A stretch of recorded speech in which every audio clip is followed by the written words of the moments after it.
ချစ်ဆုံးဆိုတဲ့သူတွေကတယောက်ထပ်ပိုနိုင်လားလို့ကျွန်တော်တစ်ခါတလေတွေးပြတယ်။တေချာပေါက်အချစ်ဆုံးကတော့တယောက်ထပ်မပိုနိုင်ဘူးပေါ့။ဒါပေမဲ့အချစ်ဆုံးတွေကိုအချိန်ကပိုင်းခြားလိုက်တယ်။ဒီလိုနဲ့ဒီကာလမှာဒီလူကအချစ်ဆုံး။ဟိုကာလမှာဟိုလူကအချစ်ဆုံးဆိုတာလေးဖြစ်လာတယ်။အမြဲထားပါတသက်မထက်အချစ်ဆုံးဖြစ်နေတဲ့သူရောရှိလားဆိုရင်ရှိရတော့ရှိကြမှာပေါ့။အချစ်ဆုံးသူကပြစ္ဆုတ်ပံသူဖြစ်နေဖို့လိုတယ်ဗျ။ကျောင်းကပြင်းပြင်းကြီးပြောတယ်။ရှိသမျှထဲမှာအတိတ်ကသူ့ကိုမှအချစ်ဆုံးဖြစ်နေတာဆိုရင်ရောကျွန်တော်ကအကြမ်းမြင့်မော်တဖုတ်ဖုတ်ရိုက်နေတဲ့သူအမိကိုလိုက်ဖမ်းမှုစူးစမ်းကြည့်ရင်ပြန်ပြောကြည့်တယ်အချစ်ဆုံးဆိုတာရှိနေနောက်တစ်ယောက်ကိုထပ်ချစ်မှာမဟုတ်ဘူးလေထပ်ချစ်ပြီဆိုတဲ့ကပိုးချစ်နိုင်လို့ချစ်တာပဲဒါကြောင့်အတိတ်မှာအချစ်ဆုံးသူကမရှိနိုင်ဘူးကျောင်းကကျွန်တော်အထင်သေးလို့ကြည့်ရင်ဖြစ်တယ်အမိကိုလည်းလွတ်အောင်ယုံရင်တဖုတ်ဖုတ်ရိုက်တယ်ဒါဖြစ်အတိတ်မှာချစ်ဆုံးရှိရင်ပစ္စုပန်တယောက်ကိုတကယ်မချစ်ပဲညာနေရလို့သတ်မှတ်ရမှာပေါ့နောက်ဆုံးကျောင်းရဲ့အမိကိုကျွန်တော်ဖမ်းမိသွားတယ်ဒါကြောင့်အချစ်ဆုံးကပစ္စုပန်ဖြစ်ဖို့လိုတာပေါ့တယောက်ရဲ့ဘဝမှာကိုကအချစ်ဆုံးဖြစ်ဖို့မလိုတယောက်ရဲ့ပစ္စုပန်မှာကိုကအချစ်ဆုံးဖြစ်ဖို့လိုတာအတိတ်ကသူ့ကိစ္စအနာဂတ်ကလည်းမလာသေးတဲ့ကိစ္စကျောင်းကအမိကိုပြန်ရောက်သွားတယ်ကျွန်တော်အိမ်သစ်ပြောင်းလိုက်တော့အပေါ်ရက်ကကျောင်းနေနဲ့ကျွန်တော်အခန်းကိုကြိုက်တဲ့အချိန်လာလို့ရသွားတယ်အိမ်ကဆိုရင်ကျွန်တော်မိသားစုကကျောင်းမကြိုက်တော့လေကားမှနဲ့ဝရဏမှလောက်ပဲစကားပြောပြတာအခုအိမ်ပြောင်းလိုက်တာဒီတိုက်ကိုမှပဲအပေါ်နဲ့အောက်ပြောင်းသွားတာဒီတော့ကျောင်းအောက်ထက်ကကျောင်းမဟုတ်ပဲအပေါ်ထက်ကကျောင်းဖြစ်သွားတယ်အရန်ချစ်ကြတဲ့သူတွေကနေသစိမ်းတယောက်လိုဘာမှမခံစားရတော့တာဖြစ်နိုင်လားလို့စတွေးမိတယ်တမင်ဟန်ဆောင်တာမဟုတ်ပဲနဲ့တကယ်ကိုစိတ်แท้အတွင်းနဲ့မသိစိတ်แท้ကနေအဲ့လူကိုဖြတ်သွားဖြတ်လာသစိမ်းတယောက်လိုမျိုးသတ်မှတ်သွားနိုင်တာမျိုးပေါ့ကျွန်တော်လည်းကြောင်မီကိုလိုက်ဖမ်းနေတာရပ်ပြီးမိချစ်ကိုလိုက်ရှာတယ်ခမည်းမှာအချစ်ဆုံးသူဘယ်နှယောက်ရှိလဲကျောင်းကဖင်ထောင်အပြင်းဆန်မေးတယ်3ယောက်ကျွန်တော်ကဆက်လိတ်ကိုကြိုက်ထားရင်ဖြေတယ်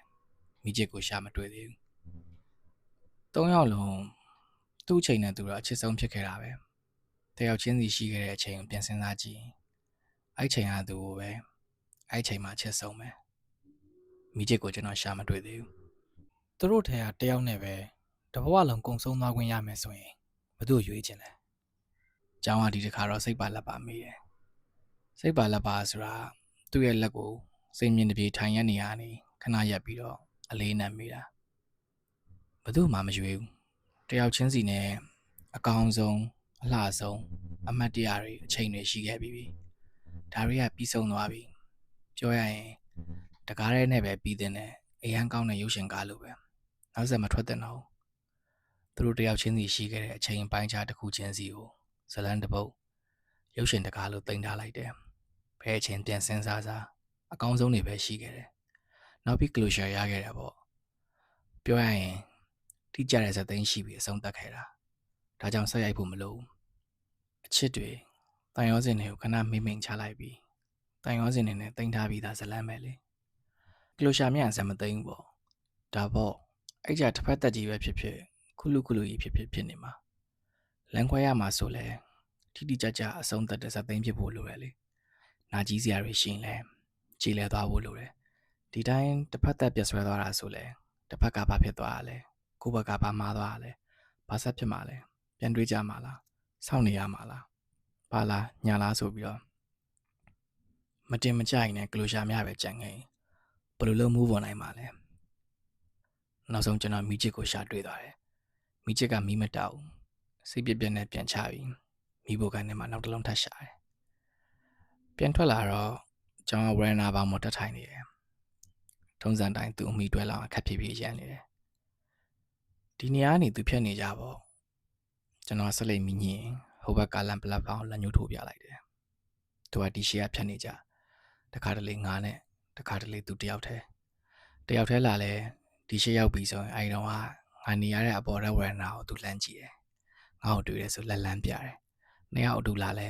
ဘာရမဟုတ်ဝရဏကိုငေးကြည့်မိကြတာပဲငါလည်းသူလာမယ်ဆိုတာကြိုသိနေ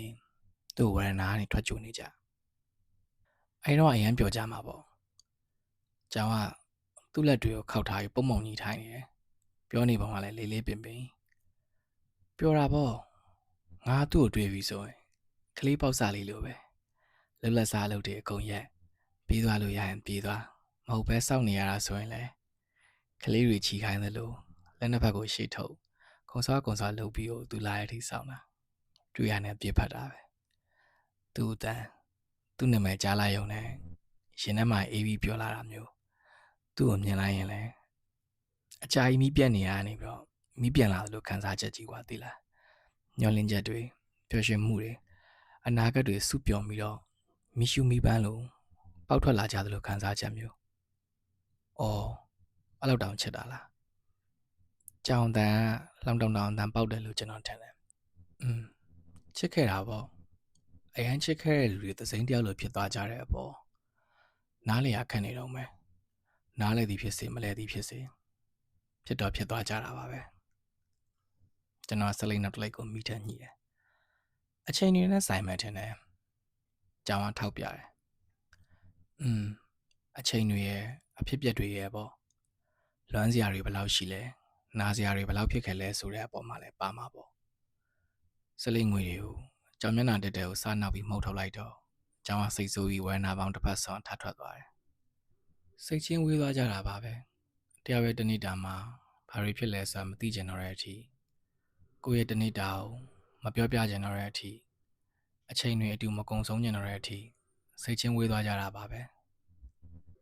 ကျောင်းကကျွန်တော်ပြောတော့မျက်လုံးလေးစင်းနားထောင်ရင်အားရပါတစ်ချက်တန်တယ်လူတွေရဲ့ဘဝမှာအချစ်ဆုံးတွေချစ်တဲ့သူတွေကတယောက်မကရှိနိုင်တာပဲပေါ့အဲ့လိုပဲထင်ပါတယ်တယောက်ယောက်ကိုချစ်လို့ပဲဖြစ်ဖြစ်မိုးလို့ပဲဖြစ်ဖြစ်ပြီးတော့လည်းပြီးသွားတာပါပဲပြီးခဲ့တာတွေလည်းရှိတယ်ထပ်လည်းပြီးမှာပါပဲကျွန်တော်နဲ့ကြောင်ဘာမှဆက်မပြောပဲခဏငြိမ်သက်နေပြီးတော့ရှေ့ကိုဘာရမဟုတ်ငေးနေကြတယ်အဲ့ချိန်မှာပဲဟိုဘက်ကန် platform ကနေသူလျှောက်သွားတာကိုတွေ့တယ်လက်ထဲမှာအဲ့အကြီးတစ်လုံးကိုကိုင်းလို့ဘယ်ဟာလာလဲဘယ်ကိုသွားမလဲဘယ်သူနဲ့တွေ့လာလဲဒါမှမဟုတ်တွေ့မလို့လဲအဲ့ထဲပါလဲကျွန်တော်မတွေးပြပါဘူးဒီတိုင်းဖျက်သွားဖျက်လာတယောက်လိုပဲကျွန်တော်ကြည့်လိုက်တယ်တော်လဲဝမ်းတော့မောမကြည့်ပါဘူးကျွန်တော်လည်းဆက်လက်ကိုတော်ဝါကြီးရှိုက်အငွေ့တွေတဖြည်းဖြည်းမှုတ်ထုတ်ပြီးပြာကိုချွေချလိုက်တယ်တဲ့ဆိုသူစီအရင်လိုလက်လေးဆန့်ပြီးပြေးသွားခြင်းကားလမ်းလေးကူးရုံပါပဲတကယ်ကိုနီးနီးလေးမှနီးနီးလေးဒါပေမဲ့စိတ်ချင်းကအရန်ဝေးသွားတော့ဘယ်လောက်ပြေးပြေးသူစီမရောက်တော့ပါဘူးအခုလိုစိတ်ချင်းဝေးသွားရအောင်ကျွန်တော်ဘယ်လောက်ကြာအောင်ထိများ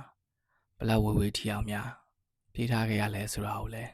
မတွေးမိတော့ပါဘူးဒီနိုစိတ်ချင်းဝေးဖို့ဘယ်လောက်ပြေးရမလဲဒီဝတ္ထုကတော့ကျွန်တော်2023မှာရေးခဲ့တဲ့အတူလေးပါ